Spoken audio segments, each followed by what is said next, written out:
দক্ষিণ ত্রিপুরার বাইখোড়া জগন্নাথ ইস্কন মন্দিরে আসন্ন রথযাত্রা মহোৎসবকে ঘিরে শুরু হয়েছে জোর প্রস্তুতি।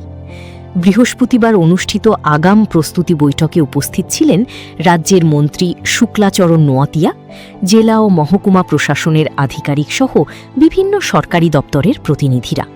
বৈঠকে নিরাপত্তা, যান চলাচল, স্বাস্থ্য পরিষেবা, বিদ্যুৎ, পানীয় জল ও পরিচ্ছন্নতা সহ বিভিন্ন গুরুত্বপূর্ণ বিষয় নিয়ে বিস্তারিত আলোচনা হয়। এবারই প্রথম বাইখোড়া ইস্কন মন্দিরের রথযাত্রা তথ্য ও সংস্কৃতি দপ্তরের সরকারি ক্যালেন্ডারে অন্তর্ভুক্ত হওয়ায় উৎসবটি আরও বৃহৎ পরিসরে আয়োজনের আশা প্রকাশ করা হয়েছে। ইস্কনের পক্ষ থেকেও প্রশাসন, গণমাধ্যম এবং সকলের সহযোগিতায় সফল ও সুশৃঙ্খল রথযাত্রা আয়োজনের প্রত্যয় ব্যক্ত করা হয়। ধন্যবাদ জানাবো ত্রিপুরা সরকারকে যে আমাদের এই রথযাত্রার মেলাটাকে যে গভর্নমেন্ট ক্যালেন্ডারে, আইসিএ ডিপার্টমেন্টের ক্যালেন্ডারে অন্তর্ভুক্ত করার জন্য।